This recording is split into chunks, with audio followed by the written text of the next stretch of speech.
Hey everyone, it's Marvin. Thanks so much for listening to Books and Boba. I just wanted to take a quick second to remind you that Books and Boba just launched our Patreon to help support our future endeavors. Rira and I have been running Books and Boba for the last 6.5 years, and we've always talked about wanting to do more, including expanding our content offerings, being able to go to book events and do more coverage. And so to help us get closer to those ambitions, we started a Patreon to help us grow and to better support books by Asian and Asian American authors. We are offering 2 tiers for our Patreon. The first is our regular Boba member coming in at $3 a month, which will give you access to our brand new Books and Boba Discord server so you can engage with your fellow Books and Boba Club members and also Rira and myself in real time. This is where we'll be aiming to move the bulk of our book club discussions, but rest assured we'll still have a presence on Goodreads as well.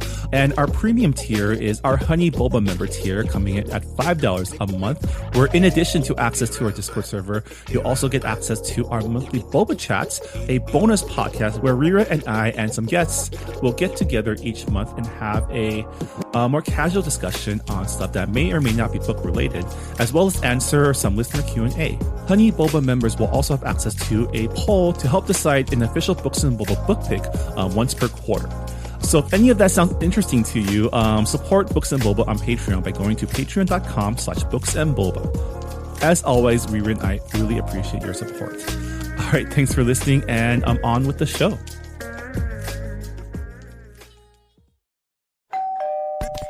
You're listening to Whoa! Potluck.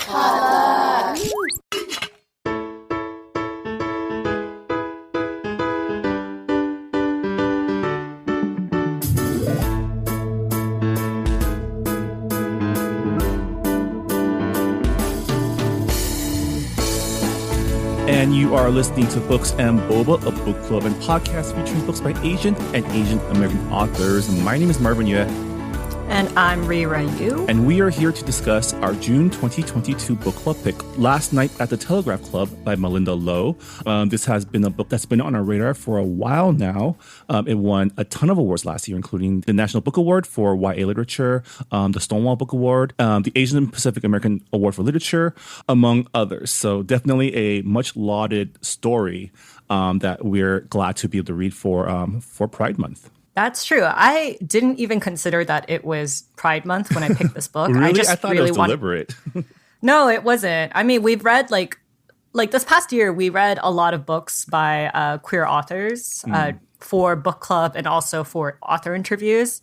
So to me, it was just like a normal day, a normal day in the park where it's like, I really want to read this book. This book came out on paperback not that long ago. Like I remember we had a chance to talk to Malinda Lo when the book first came out, but scheduling didn't work out. So yeah. I was holding on to that regret for a while. And I was like, oh, we should read the book for book club so that I can actually read the book and, gush about it. Because I really did like this book. It was a really good read, and I'm excited to talk about this with you. But before we get started, just a general spoiler warning. As always, during our book club discussions, we'll be discussing the book in its entirety, which means we assume that you've already finished the book before coming to listen to us. So if you have not finished the book yet, just know that everything in the book is on the table. So if you want to avoid being spoiled, go read the book. You won't regret it, and come back and listen to our thoughts.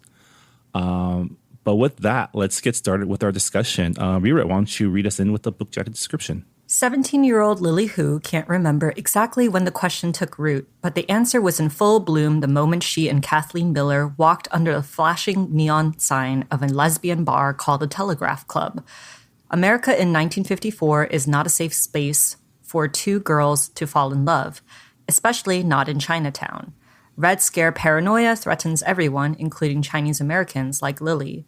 With deportation looming over her father despite his hard-won citizenship, Lily and Kath risk everything to let their love see the light of day. Yeah. So Last Night at the Telegraph Club is a YA historical fiction / romance.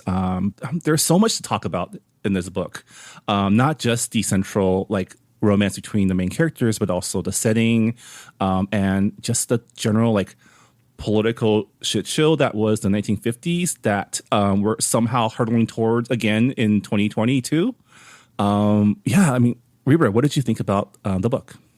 Just before we get into like details about the book, I just want to say Malinda Lo is like OG Asian American writer. Like she co-founded Diversity in YA back in like 2011 with Cindy Pon, who is also like an OG Asian American pioneering writer.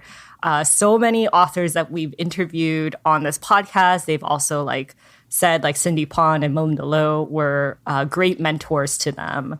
And it's just like, I remember like back when I was a teenager, Malinda Lo's first book, Ash, came out, and it was a lesbian retelling of Cinderella.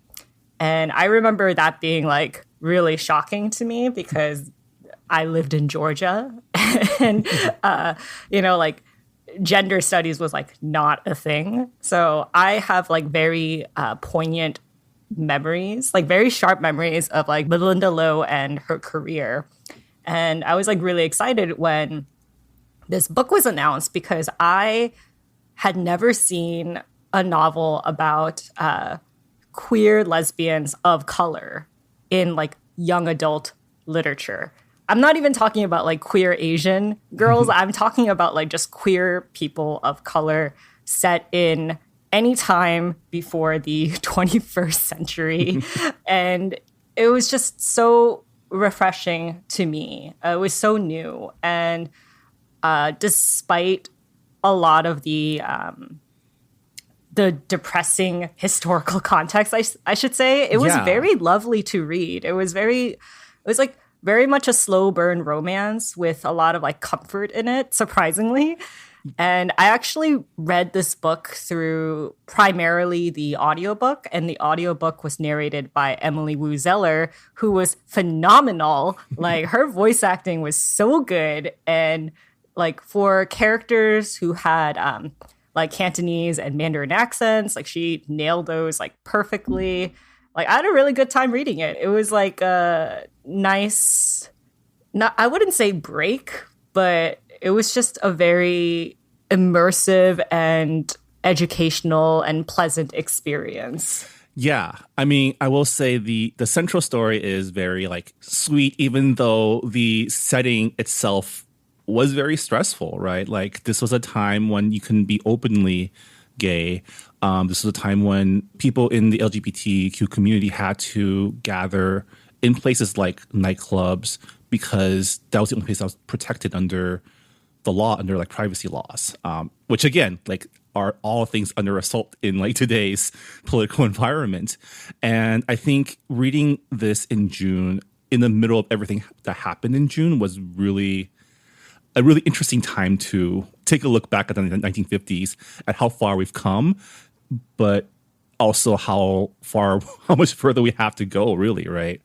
But I did really enjoy the historical fictionness of it all. 1950s America is a time, I mean, the Asian American experience in general is a story of migration patterns and waves, right? The people that this story is about are people that came to this country before either of our families came here. And it's interesting because in the 1950s, this was pre-Asian America as like even a term, right? Asian America as a, I guess, quote unquote, political identity didn't come into being until the civil rights movement in the late 60s. So it was really interesting to read and also listen. I also listened to the audiobook as well. Malinda Lo using period accurate slang and vernacular. Right? Yeah. Because even I was like, oh, can she say that? But, it was the 50s. Like, they had no concept of, like, the N-word or the, Oriental's not as bad as the N-word, but also, like, it's a word that today we hear it and we cringe a little bit because it's like, oh, because it connotates like what people see us as, right? Yeah, like Orientalism, I think of it as the definition of Western perspective on Asian culture. And that hasn't been historically kind to us. And whenever someone calls me Oriental, because I still do get called Oriental by like old white people who don't know any better, who I'm just like, sometimes they do. Like sometimes they preemptively apologize for like not knowing the right word. But it's like, then why did you say it? It's either like, oh, Oriental or Chinese. And I'm like, I am neither of those things. But it was a little bit jarring reading the book at first, and I just got used to it because in my head I was like, historical context, this is how they called us back even then. Like people my parents' age still self-identify as Oriental. It just goes to show how like the cultural hegemony of like Western culture has like even infiltrated our own identities, right? Even acknowledging that Oriental comes from a profoundly racist place is a very recent thing, right? It wasn't until the late 70s where like Edward Said wrote Orientalism, where people started like really confronting like the origins of it, right? Like, what does Oriental actually mean? Oriental means of a different Orient, which means in like, I guess, semantic terms, means something that is not normal, right? Yeah. And it just bothers me that museums still use the word Oriental in like their department titles. I'm like, why? Like, update your language. It does not reflect history as it is today. Yeah. But on the other hand, I did enjoy seeing like the Chinese American community of San Francisco Chinatown in the 50s and how, you know, by then people were already into their like second and third generations of their family being in the States, especially in San Francisco, where the earliest like immigrants from China landed. And it was cool to see like this bustling community that's still kind of dealing with the same shit that we're dealing with today, which is how do we prove to everyone else that we belong here? And going through the same tensions where, okay, we're either super proud of who we are or we try to assimilate. And how do we like reconcile that? I know, let's do a beauty pageant. I think it's really funny because July 4th is only a couple days away. And this book starts on July 4th, 1950 with the Miss Chinatown beauty pageant that's hosted by the Chinese American Citizens Alliance. And it's like an Independence Day picnic. And I was like, oh, yes, of course. To show that we are Americans, we throw a beauty pageant on Independence Day. But this is actually a real thing. Malinda Lo did a lot of research into the time period. She's also a San Francisco native. So if you go on her website, she has a lot of blog posts about like her research. And one of the blog articles was about the Miss Chinatown beauty pageant. It was just really interesting to me because back then, they didn't really know what it meant to have a Chinese American beauty queen because Western and Eastern beauty ideals are completely different. So they'll be like, oh, like the Chinese girl has to be like modest and, you know, very meek and not like outgoing because that was like the ideal. Whereas like in Western beauty ideals, it's like, oh, someone who, you know, shows a lot of, you know, skin, who's confident. I mean, they have to be modest, but they also have to wear a qipao or cheongsam as it was referred back in the day, which is a very slinky and like form-fitting dress. Yeah, yeah. Which is also a dress that wasn't historically, like, it's a dress that was like westernized because it was actually a very loose-fitting garment until, you know, until the white people got involved. Yeah, until people in Shanghai were just like, what if we made this like skin tight and make it like scandalous with like the high slit? And I'm like, okay, well, even this outfit is like colonialized. Yeah. And it's funny because the beauty pageant queen who gets crowned in the book is someone who was considered lewd because she was wearing a strapless swimsuit. And this is actually based on a real beauty queen, Cynthia Wu, who was also booed when she was crowned because people thought that she was too American. And I'm like, too American? This is a pageant that's supposed to prove that you are American. So it is very duplicitous. I feel like, again, it's still the same tensions, right? We're still facing the same tensions of how how American can we be while still staying true to our heritage? And everyone has their own barometer on that. And it goes back to the fact that people like Lily and Lily's father, like Lily's father is like our dads. They came to the States for school or for work, and they've only been there for one generation, right? And so their connection to the country is within their lifetime. It's interesting because, you know, you're focusing on the Chinese American community in the 1950s. 1950s is what, 5 years removed from World War II. I think the Chinese Civil War is just like, I think it's just heating up, right? Like, I don't think... Yeah, it's just heating up. And that's why the community is like, okay, we need to prove that, like, the China that is in power, right? Like, the true Chinese government is this. Rather, the KMT, yeah. And you find a lot of people like Lily's dad. His situation is similar to my grandfather's situation in Taiwan, where he went to Taiwan for work and then ended up never being able to go home again because of the Civil War. And it's such an interesting time because also, like, concurrently is also McCarthyism is happening in Congress. Like, everyone is accusing everyone else being communist, which, like, no one even knew. I don't think any of them actually knew what communism actually was. I think people nowadays don't even know what communism is. They mistake communism for fascism, and I'm just like, it's just like the boogeyman, right? It's like, that's not the same thing, but okay. But it's just such a interesting time, and I think Malinda Lo did a really great job researching and portraying that environment that this queer love story is taking place in, right? Because, like I mentioned, like, you know, the story between the characters it gets sweet, but the world itself it's a very stressful time to be like a queer woman, right? Yeah, it was really interesting reading Lily's journey because, you know, like, she first gets a clue that she might be queer by picking up this pulpy lesbian romance novel, and she sees the cover of two scantily dressed women, and she's like, ooh, like, there's something about this that is, like, resonating with me. And representation matters, right? And speaking of representation, that's what I was really impressed by in this book because of all of the intersections that Lily is meeting, because she's also, like, Chinese American during the Red Scare. And at the same time, you know, it wasn't a very, even though it's San Francisco, it was still a very hard time for the queer community. They had to mask themselves. And a lot of these bars were the only place where they felt safe.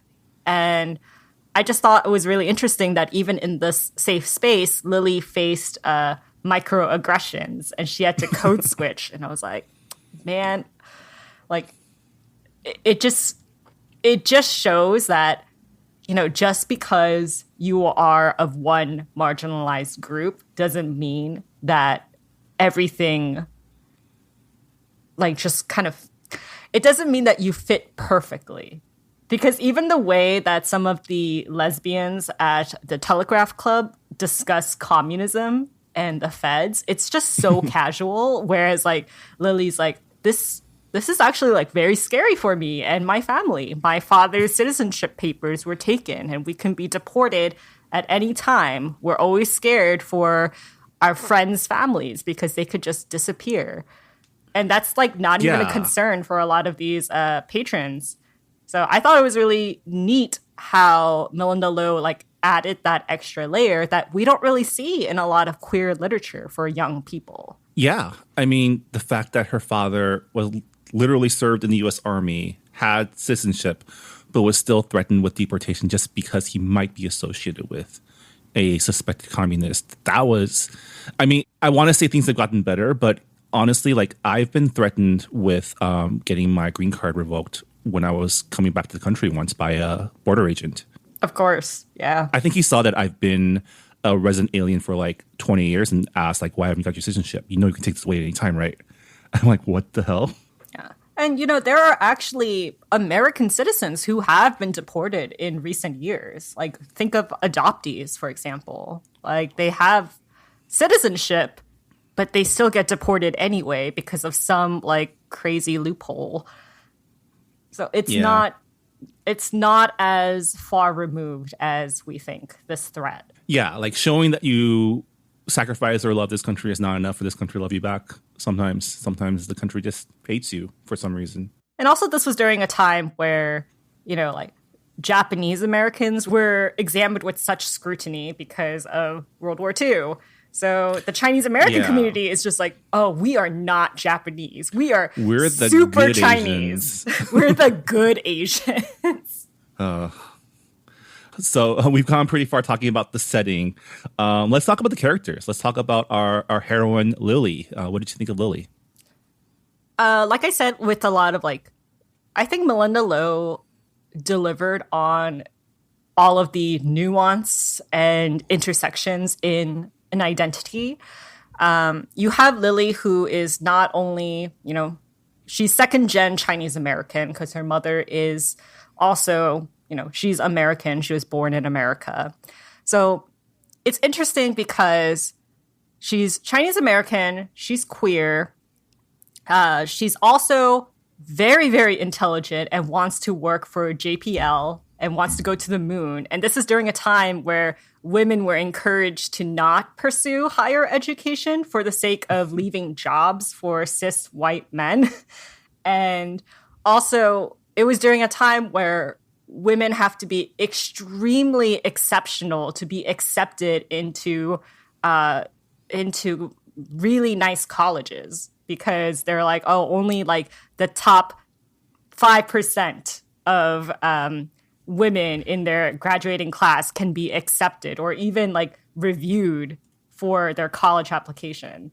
So Lily has to go through a lot of masking. She has to do a lot of code switching. And there's so much she has to suppress just so that she could pass. So she needs to pass in her family as the good Chinese girl, the obedient Chinese girl who does all the chores and dresses modestly for church.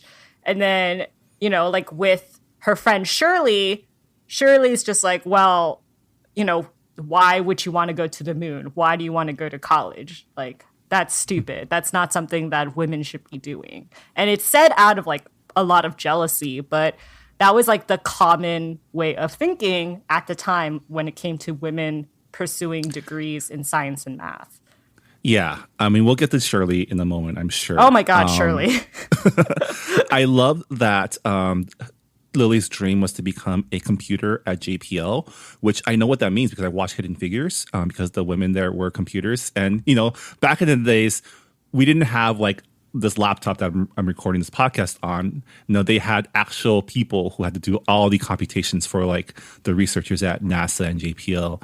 And that work was given to women. That was probably one of the highest positions a woman can achieve in the field of rocket science, right? And I did love that Lily had Aunt Judy, who was a computer at JPL, as a role model, as someone who can achieve something at the time that was the height of achievement for women in science, in STEM, as someone that she could look up to and who was looking out for her as well.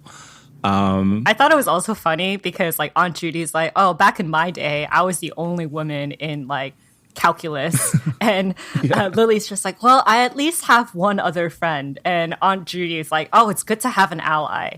Things have gotten better. And I'm wow, just the addition of one other girl in a math class is considered progress during this time. I also love that Lily was an avid fan of science fiction, and she read books by Bradbury and Asimov. And so I'm familiar with these names because not just because we do a bookish podcast, but because there's this really great podcast series from the Washington Post called Moonrise, where they kind of chart the story of the U.S. space program.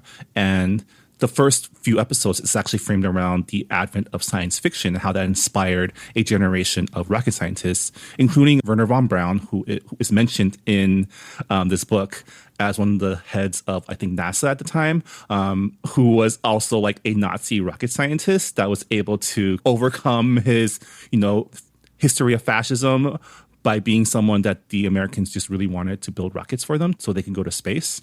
And I not to go back to the setting, but compare a story with the one of Chen Chu-sen, who is the Caltech rocket scientist who helped found JPL, who was suspected of being a communist sympathizer and deported back to China and ended up jumpstarting their rocket program. It's just such a, like, of course, right? Like, you will forgive the white man, even though he was literally a fascist, but deport the Chinese man because you think he might be communist, even though they both have a lot to contribute to your goals. The story of, I mean, it's just another example of how the U.S. has, like, inconsistent policies. But I like that Malinda brought him up as, like, look, this dude was literally a Nazi, and now he's the head of NASA. At the same time, for Chinese Americans, it's like, how dare we aspire for these high-level positions? I think, having Lily be a fan of science fiction and that leading to her interest in, like, rocket science, it's something that makes total sense. But because of the setting, because of the social and cultural, I guess, constraints against her, it's something that she struggles with, right? Yeah, and I thought the juxtaposition between Lily's friendship with Shirley and Lily's friendship with Kath in the beginning was just really nice, because Shirley thinks that a career at JPL is just so far-fetched, and Kath is the one who says, actually, it's very possible. You just have to go to this college where, we'll probably get accepted because we're super smart. And we just have to do these steps, and it is within our grasp. And just having one person just be, like, one person believing in you makes such a big difference. And just, like, having that one person say, like, your dreams are valid and the things that you want are normal and they're not actually, like, so out of your reach as you think it is. Yeah. I mean, I think it's like a rite of passage, right? It's a sign of growing up when you realize that the people you grew up with aren't necessarily the people that will stay around you for the rest of your life, right? And I think, everyone can have their own dreams, right? Like, Shirley is entitled to aspiring to domestic bliss and whatever.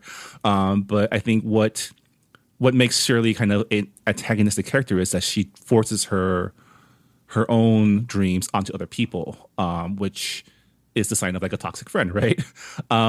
And also, she, like, questions Lily's sexuality, right? Constantly, she's, like, testing her. Yeah, that part was pretty gross. That was really gross. I mean, it's, I guess, period accurate, because even in that time, like, homosexuality was seen as, like, a deviant thing that, like, you can fix if you want to, right? I mean, like, it's still stuff that people do now, like, people automatically assume that you're straight, and it's still a behavior that we see today.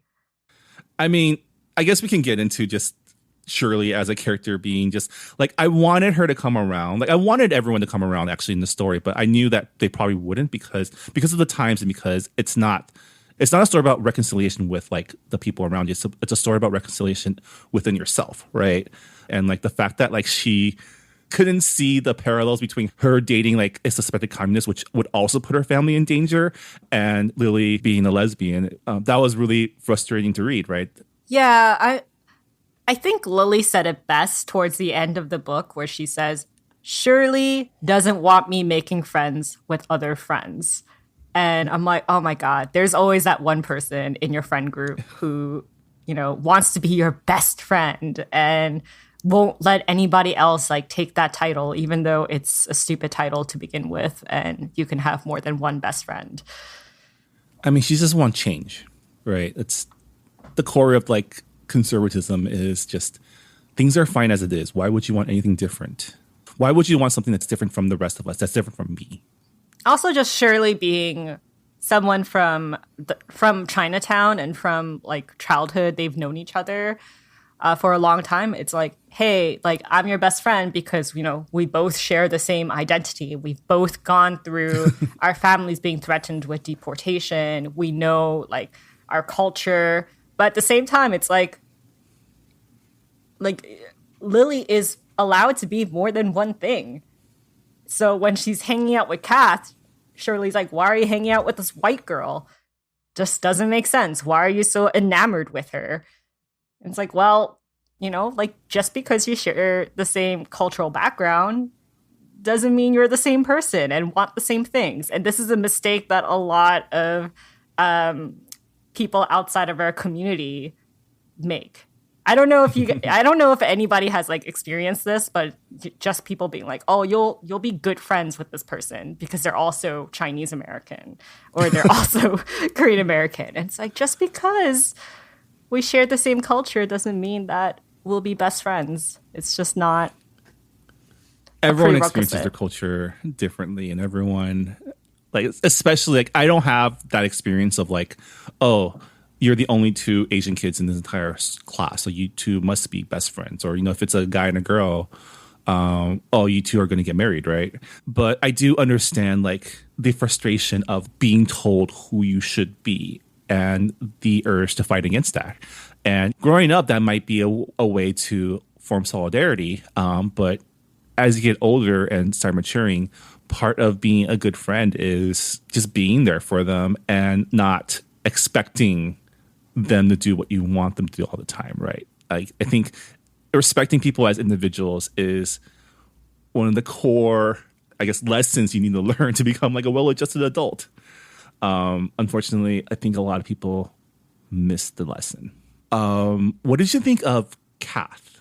I loved Kath. She was such a grounding presence in Lily's life. And I just love the way Malinda just wrote their slow burn romance because it was just so gradual. It was from like, oh, this person thinks that my dreams are valid and she's also like really smart. And then it's like, well, she's been to the Telegraph Club, something that I've actually been really curious about. So it's like this, it starts as like this blossoming friendship that turns into something more. And I just loved that transition. And just like the character development was just so good.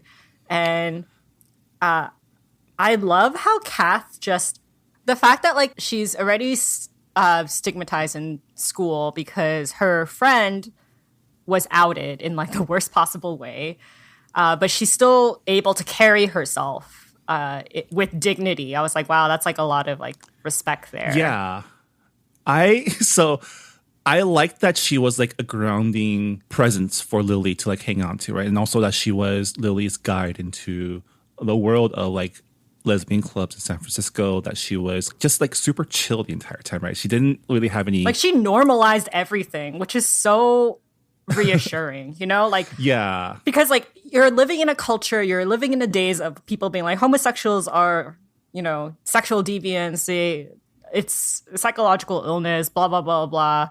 And here Lily is being friends with someone who is super chill and going to a lesbian bar where she sees grown adults, having jobs and, having relationships and living their life to the fullest. And she's like, maybe being gay isn't as terrible as other people say. So it's nice that Kath is the one who really sets like the barometer for what it means to be lesbian during this time. Yeah. At the same time, there's a part in the back of my head saying, well, she's really only super chill because she doesn't have to worry about not looking like everyone else neither, like not fitting in that way. And I kind of wish the story addressed that part of it because like it's something that, as people of color in the US and definitely something that Lily experiences, that's something that you constantly think of all the time. And maybe part of why Kath can be so chill is because she doesn't have to worry about microaggressions even within the Telegraph Club. Yeah, like I said, people in the Telegraph Club, they're white. So the way that they talk about deportation and communism, it's just so off the cuff. They don't care. But at the same time, I did like the fact that she was portrayed as someone who just wasn't super problematic and just kind of went with the flow. Like she totally was down for that ginger ice cream, which sounded really amazing. The food in this story, like many Asian American literature, I think, the attention to the food description, pretty good. I really wanted those baos. I really wanted those, everything that was made during that New Year's dinner sounded amazing. I loved that, and I'm sure Malinda did research on this too, like the dishes that she described on that table that Lily's mom, Grace, made for her dad. are things that my family makes too. Like the xingyu, the smoked fish. Like I know exactly what that is. Yeah, I mean, food is always going to be a big part of our culture. So obviously it's going to be written in with lush details. Yeah. I also really enjoyed the flashback, like intermissions between the parts. That like, a lot of these stories about mother-daughter or like parent-child relationships, because we're seeing the world through the child's eyes, we don't really get like the perspective of the parents. And as we all know, especially in immigrant communities that have experienced war and trauma and displacement, nothing's ever as simple as like, my parents don't understand, right? And I really enjoyed that we saw the journeys of Lily's mom, dad, and aunt throughout the decades leading up to her birth. Yeah, it did provide a lot of context to Lily's relationship with her family and why her family would be so concerned about Lily coming out. And those are probably the most painful scenes to read in this book, where she comes out to her mom. And right before she does, she says, "This is going to be the last time my mom looks at me with love and care and concern." And I'm like, wow, this is something that Asian American queer teens go through today, because there is so much emphasis on saving face in our culture. And also just what your identity is reflective of your family. And there's just like so much pressure, especially if you are an Asian American daughter. And I really felt the parts where she said like when her mom was like, "You're a good Chinese girl. It's like, you can't be homosexual. Like, you're not my daughter if you're homosexual." And I was just like, wow. Like, I'm not gay, but I felt that. I mean, those two chapters, one after another, first the confrontation with Shirley and then the confrontation with her mom. It's like I had to put the book down for a little bit before like moving on to the next part, just because it's just so like, you already have this really messy breakup with someone who's supposed to be your best friend. But like with Shirley, it's like, okay, that was something we saw coming a mile away.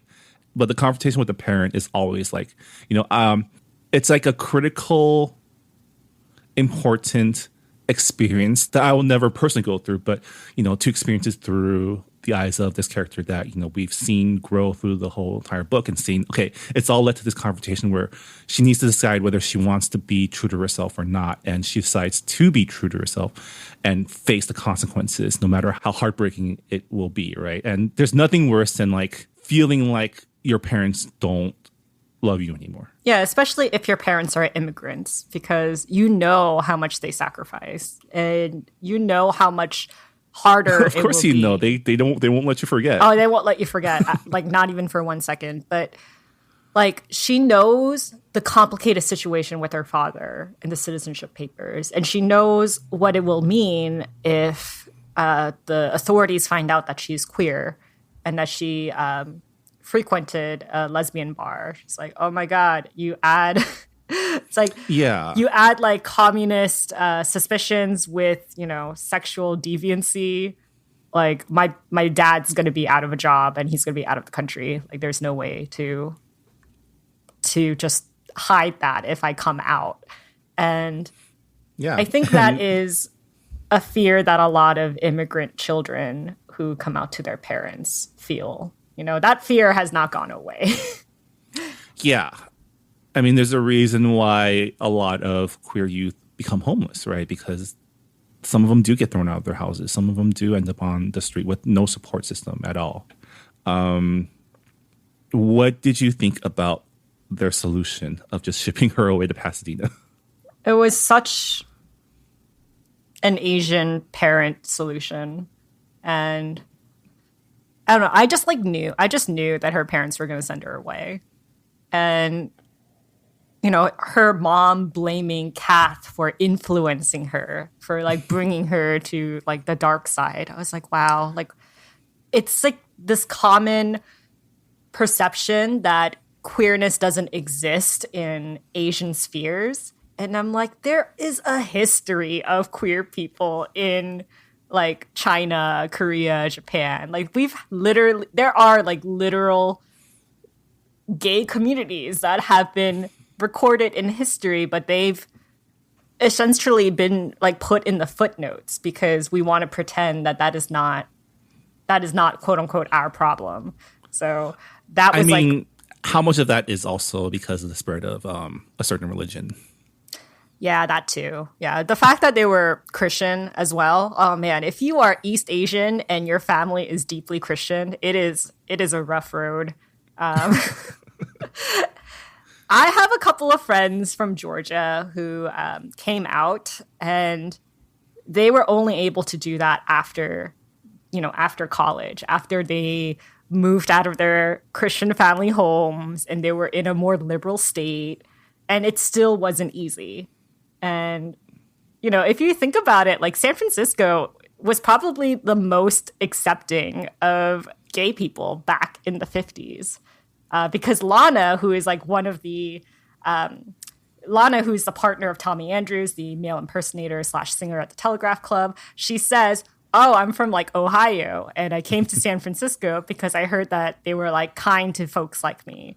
And I'm like, well, I mean, wow. That's the thing, right? Like San Francisco is a place that became a haven for the queer community, but you can't run away to San Francisco if you're from San Francisco. Exactly.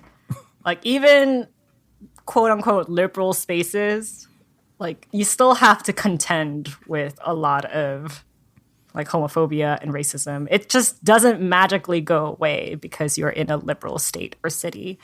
Yeah. And I heard that Malinda Lo, like in her author notes at the very end of the book, she says that she has some chunky author notes in the back. It was like a whole other chapter. I mean, you can go onto her website and it continues. But her saying that it was really difficult for her to track down historical resources about like queer Asian Americans in San Francisco during the 1950s. It's sad because you see glimpses of it in like footnotes, and that's just it. Like they don't expand on it. So much of our history is written in a white-centered context. So there is this misconception that queer people of color did not exist until like the 2000s, which is totally a lie. So after she comes out to her parents and runs away and gets taken back by her aunt, her parents decide to send her away. And I thought it was a really interesting way to parallel the journey of her being like displaced against her will with her father and the community of Chinese Americans in San Francisco who were displaced because of the Civil War. And the fact that feeling of like being forced to leave your home because of something that's not your fault is something that they'll share now. When I made that connection, I was like, wow, that's well done, I guess. And that's not the only thing she shares with her father. Her father refused to lie to the FBI about his patient being a communist. And, Grace, her mom, says, like, why didn't you just fucking lie and say that you think that he was a communist? Don't you know what a difficult position that you put this family under just because you decided to protect a stranger? And Lily could have easily lied to her parents. She could have thrown Kath under the bus or say that, oh, this is just a phase, like her parents are insisting. But for her, it's like, I can't lie because it is just so much more painful to suppress this part of my identity. And the more that they're telling me to deny it, the more I can't. And that is something that she shares with her dad. Yeah. I think that's when you realize that her and her dad they're pretty much the same person. Like they share the same personal convictions, right? And I love that scene where, she's packing for, like her train ride to Pasadena. And her dad says, I know a Chinese lesbian. She is like a phenomenal doctor, but she also, was estranged from the community and she lives alone and it's a very lonely life and we don't want that for you. It's such a shell of a life. And he genuinely thinks that he's doing the right thing.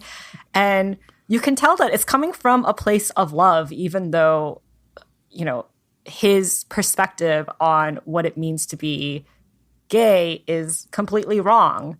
And I feel like if this was told in modern day, with all of the resources available, like parenting books on like how to like parent a queer teen, and just the open visibility of queer people. I feel like Joseph is one of those parents who would come around like fairly. He would be quietly supportive in the background, and it would take like a number of years for him to like openly support Lily. But he's definitely the parent who's just like, oh, I'm going to give you money, like secretly sneak it into your bank account and just pretend that this is an issue. I'm not going to like go after you and be aggro. I want to believe that, but at the same time, he's also like a doctor at like a Christian hospital. So it's funny, the doctor that he mentions is actually based on a real person. She was suspected of being a lesbian, and the FBI reportedly confirmed that she was. And there aren't that many notes on whether the Chinese American community there, like what their reaction was to it. I'm guessing that it was not very good. But also she was like the first Chinese doctor to to co-found a hospital in Chinatown. So it's like, well, you need the Western medicine. She is a very prominent figure in this community. So you can't really like openly go against her identity. And like, you know, I want to believe that she really wasn't that lonely. I'm sure she was partying all the time out in like, you know, dude, single West people, Hollywood. like single people, queer people, like they live with okay money, lives. with doctor money, you know? Yeah, like really, like domestic bliss is a lie. You don't have to be married to be happy. You don't need to have a partner to live a fulfilling life. And it's just a lie that's been fed over and over through the generations. Yeah.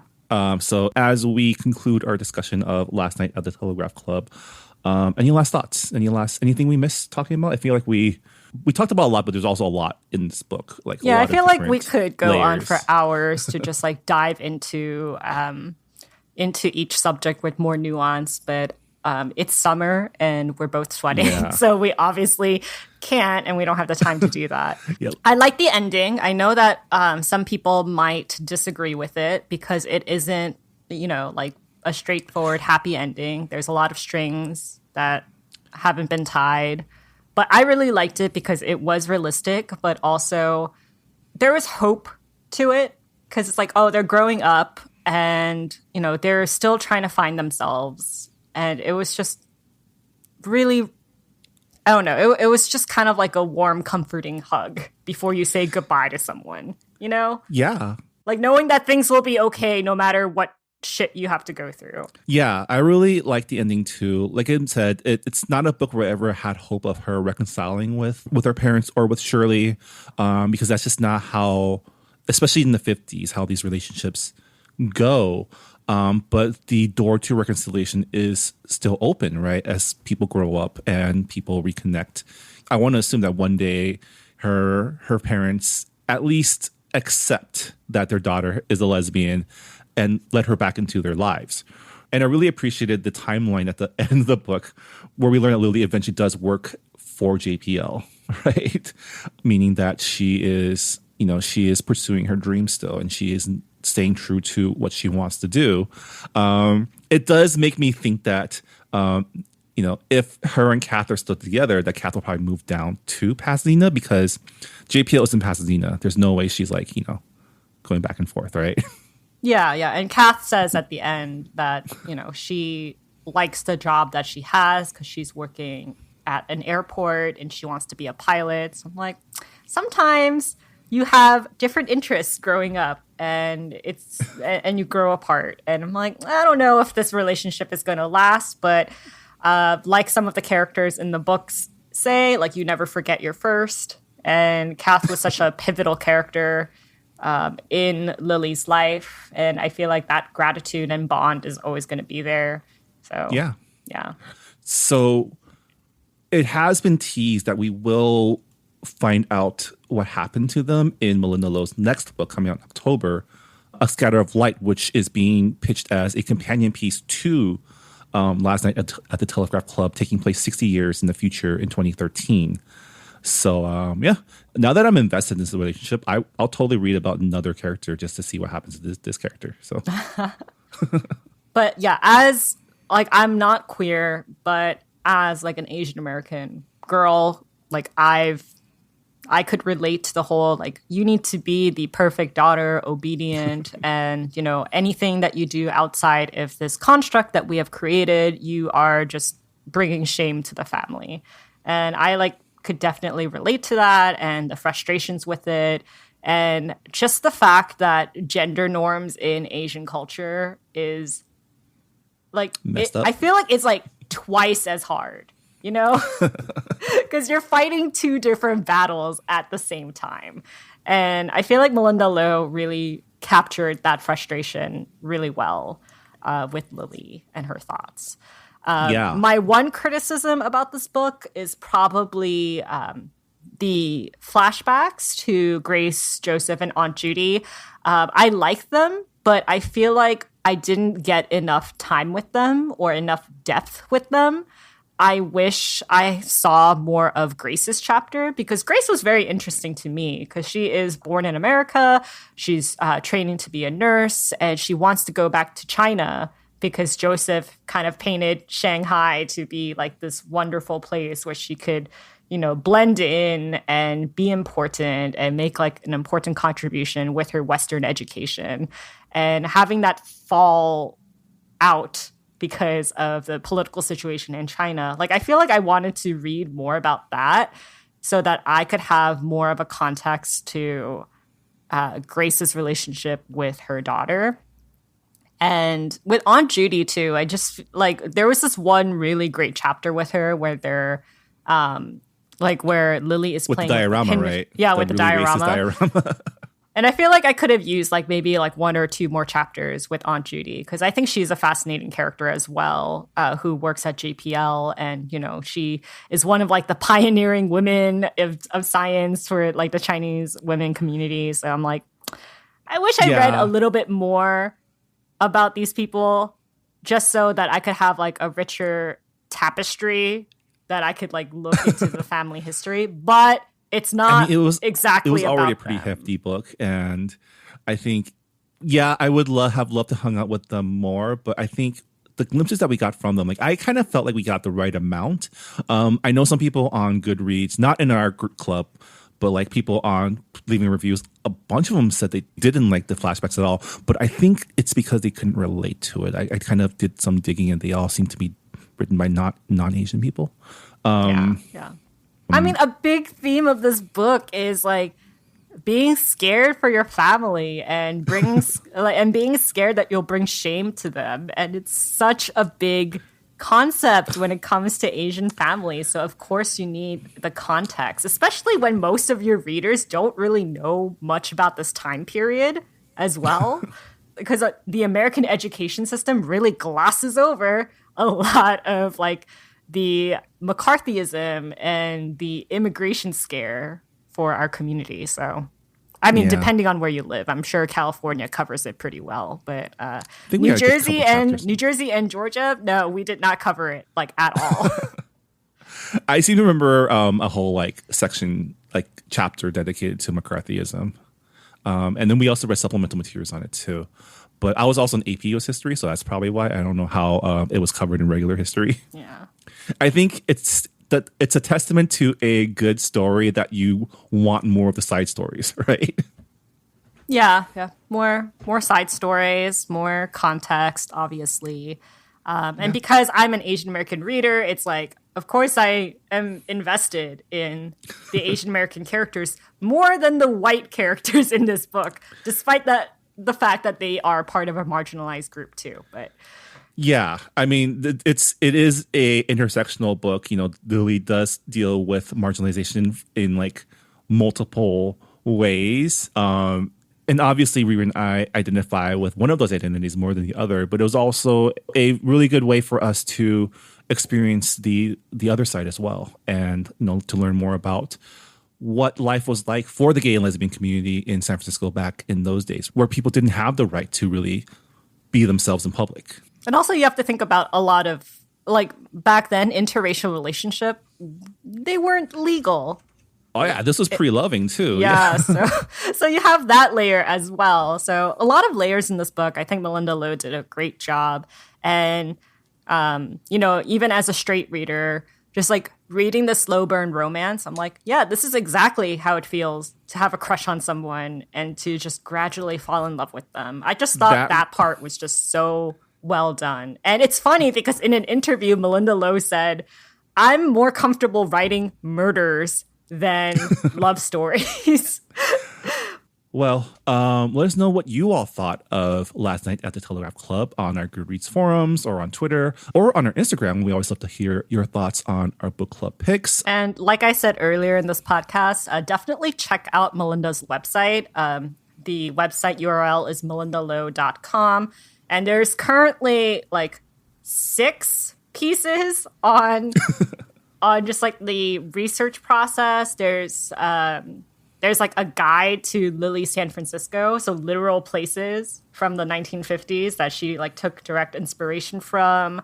A history of male impersonators. Like, it's really great stuff. I highly recommend following up your reading with checking out the blog posts. Yeah. Thanks to Malinda Lo for writing such a great book. And congratulations on all the awards. Definitely well deserved. And yeah, I'm very excited for the follow-up book. We should try to get her on the podcast finally. It's just to talk about it when it comes out. I will write that email. Yeah. All right. It is now the month of July. So Rira, tell us what we are reading for this month. We are reading Before the Coffee Gets Cold by Toshikazu Kawaguchi and translated by Jeffrey Trousselot. This is a book that is set in modern-day Tokyo, where there is a cafe that serves carefully brewed coffee for more than 100 years. But this coffee offers its customers a unique experience, the chance to travel back in time. And the book follows 4 visitors, each of whom is hoping to make use of the cafe's time traveling offer. And the catch is that their time traveling trip can only last as long as their coffee is hot. So they have to come back before the coffee cools, which is where the title comes from. We actually had a different book in mind, but I was just like, no, after the Supreme Court decisions, I was like, we need to read something else. Yeah. Maybe a book that's not set in this country. I mean, I'm glad we did because I feel like this book, I love the concept. Longtime listeners will know that I love time travel and sci-fi. So I'm very excited to dig in this book. This is probably our first translated work in a while, right? What's the last one? Yeah, in a while. Probably Convenience Store Woman. No, that can't be it. Hold on. We need to check because. Or was it Confessions? The Inugami Curse. Was it? Yeah. Was it really? I guess it was. That was our October 2021 book club pick. What? That felt like years ago, to be honest. Do you remember the last book that we read for the year of 2021? It was On Earth We're Briefly Gorgeous by Ocean Vuong. Doesn't that feel like it was 3 years ago rather than a couple of months? Oh, man. Lots happened. I feel like, do you even remember life pre-pandemic? I mean, I do because I do long for it, but it also does not feel like it was like 2.5 years ago. It really feels like 2019 feels like a different era. It feels like it was 10 years ago. Yeah, we were different people back then. We were different people back then. I was definitely a more patient and tolerant person back then. Nowadays, I'm not. I am bitter. I am angry. I am not patient. Well, I am excited to read this book. But, just a warning for those of you out there. This is not like hardcore science fiction. It's more slice of life. It's magical realism. So don't expect like time travel theories. It's supposed to be a light read. It's barely 200 pages. So it should be an easy breezy read for us. Yeah. I feel like we deserve a light read after the month we've had, right? Yeah.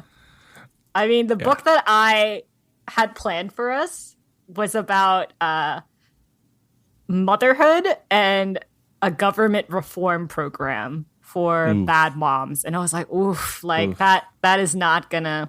And this was a book that I was really excited to read because it came out in the beginning of this year. And so many of our friends on Twitter were like, we need to read this book for book club. Like, it's so amazing. And now I'm like, when am I going to read this book now? I really do want to read it. But also, the life that we're living right now is a dystopia. Do we need more dystopian fiction?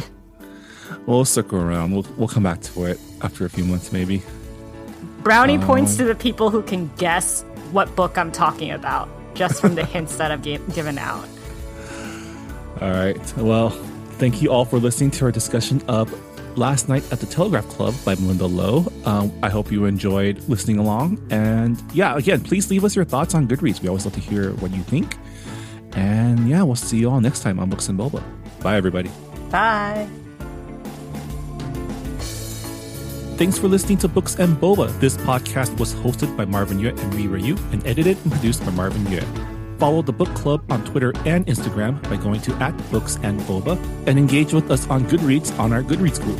You can also check out past episodes of the podcast by going to booksandboba.com and by subscribing to us on your favorite podcast app. Don't forget, you can support Books and Boba and Asian American authors by purchasing books at our bookshop.org account. Check out the link in our show notes and also at booksandboba.com. Books and Boba is a proud member of the Potluck Podcast Collective, a collective of Asian American hosted podcasts featuring unique voices and stories from the Asian diaspora. Learn more about the collective and check out our fellow Potluck shows by visiting the website podcastpotluck.com. Thanks for listening.